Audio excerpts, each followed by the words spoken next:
Hello everyone, and welcome back to my channel. Thank you so much for tuning in. I value your time more than you can imagine. I am Stephanie Weeks, top 1% in the nation loan officer for several years running, and you have come to your one-stop place for everything you need mortgage education. Today, we're going to be discussing refinancing. It's a hot topic right now, and there's a lot of information that I'd really love to share.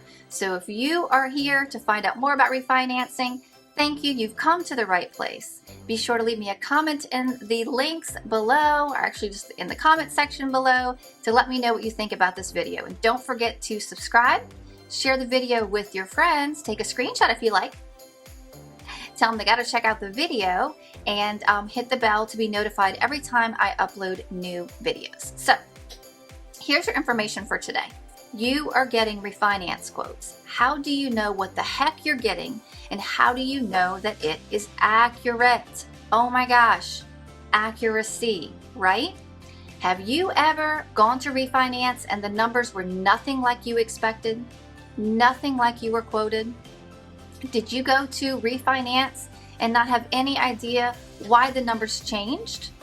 Have you gone to refinance and had no idea why in the heck you were given one number on the phone call and then different numbers on the documents and then different numbers when it came to closing? Well, again, you're in the right place. Let's talk about it. Okay, so when you are calling around for refinance quotes, rate is very important, okay? Absolutely 100% rate is very important. But if you're not asked the right questions and you don't know to give the right details, the rate you're being quoted is wrong. W-R-O-N-G, wrong. If you want to get an accurate refinance quote, here's what you need to know. And here's what you need to provide even if you are not asked the questions, okay? Even if you're not asked. You need to provide, what do you think your home is worth? That's going to be your best educated guess. You're not an appraiser. We're not appraisers, but we have to have a reference point. We cannot lock in an interest rate if we don't know an anticipated value, okay? So you have to know the estimated value of your home. That's your best educated guess. Keep in mind, if you guess high and it comes in lower, your rate might change. So be realistic, okay? Be realistic, be safe, be cautious. The next thing that you need to know is most people have escrow accounts. Probably 95% of people have escrow accounts, and that's going to affect the monthly payment. So you need to make sure to provide, what is your home insurance premium? When does that renew? Those are very important, okay? The escrow setup is affected by not only your exact close date, but your exact first payment date in relation to when that home insurance is due. That data is needed to set up the correct escrow account, okay? Or at least the right estimates in the beginning. So home insurance, premium, and when does it renew? Same thing for flood insurance if that applies for you, okay? You also need to provide your property taxes and when are they due as well. Goes the same thing with the escrow setup and estimating the monthly payments. We need to know the property taxes and when they're due. The next thing, you need to know about what you owe. Keep in mind, if you take the balance that you see on your credit and or your monthly mortgage payment statement, or if you log online, if you take that balance and add a monthly payment, in my 15 years experience, I'm pretty darn close to that estimated payoff when I do that, okay? So be detailed in that, because if you owe $150, supposedly, right? You tell them you owe $150, you really owe $154, that just changed all your numbers. And I don't know about you, but I don't want my numbers to change. I want them to be accurate so I can make an educated decision, okay? The next thing, you want to know your current interest rate, how long you've paid into that loan, and the term on that current loan. Other things that are very helpful is your loan type. Some examples of those are rule development, VA, conventional, FHA, okay? Those are some of the options. Even better, if you could let us know if you pay mortgage insurance and how much that is per month. Guys, all of this information is on your mortgage statement, can be provided from your tax assessor, can be provided from your home insurance agent as well. If you're trying to get quotes and you're not ready to do a full application, you're also going to need to provide your credit score. Now, I'm not going to mention any names, but there are some apps and websites that make me want to cringe because they give you scores that mortgage lenders don't use. Yeah, I'm going to stop there because I have nothing else nice to say. Anyway, make sure you're getting accurate credit scores, okay? Find an accurate source to get those credit scores, to let them know the range of what your credit scores are, okay? That's going to be the credit scores for any and all borrowers, because the way that mortgage lending works is we take and pull a tri-merge credit report, right? So let's say if each borrower has 3 scores, we take the middle score for each borrower and then the lower of the 2 scores. Yes, don't shoot the messenger. I didn't make the rule. That's how it goes though. So make sure that you're doing that, because rates, oh my gosh, so much goes into a rate and getting an accurate rate. So those things are going to be really helpful.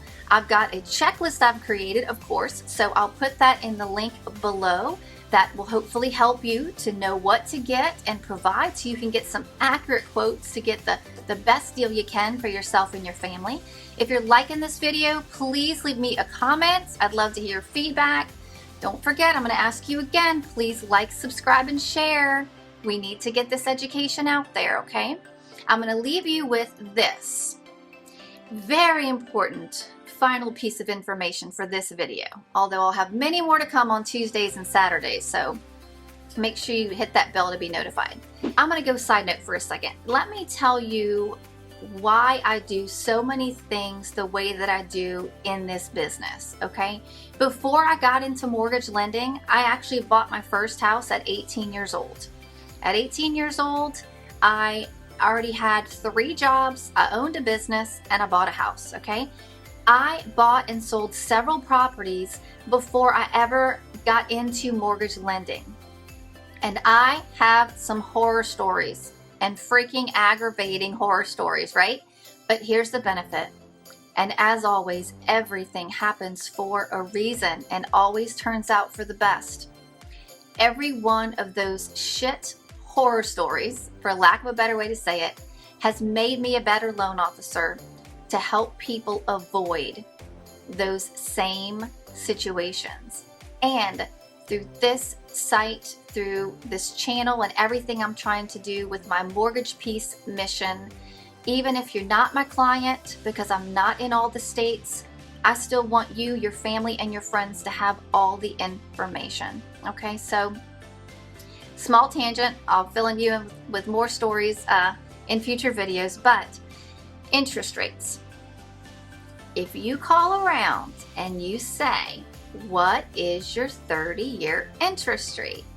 And somebody answers your question without asking a bunch of questions, I'm going to want to pull my hair out, and you should too, because whatever answer comes out of their mouth is wrong, wrong, wrong, okay? To get a mortgage interest rate quote that is actually accurate and worth the information coming out of the person that's providing it is you need your credit score, your loan to value. You're not going to have your debt to income, but that actually some cases can actually affect your interest rate as well, okay? But so credit score, loan to value, loan term, loan type, okay? Give you some examples.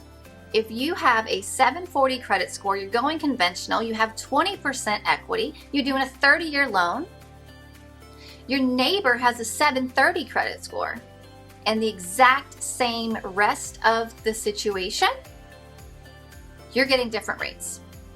Absolutely, you're getting different rates.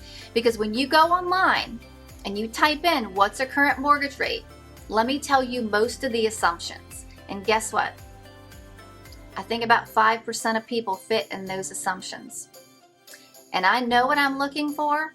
And when people tell me I got this crazy low quote online, I'm like, show me the website. Sometimes it takes me 5 minutes myself to find the disclaimer, okay? That says, oh, this rate is based on a 740 or better credit score, 30% down, a purchase, not a refinance, definitely not a cash out refinance, a 30-year loan, paying points, oh, and a loan amount between $250 and $510. And the second that you aren't doing every single one of those things, that is not the rate that you qualify for.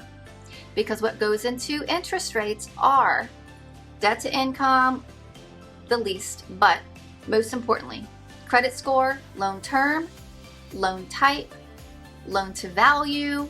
I'm probably forgetting something, but I hope I've given you enough for today. I'm sorry that I rattle on, but I get excited about this stuff. And please let me know your feedback. Let me know if this has been helpful. Happy hunting, happy refinancing, happy purchasing, and most importantly, happy knowledge, because that is huge. Cheers to mortgage peace, guys.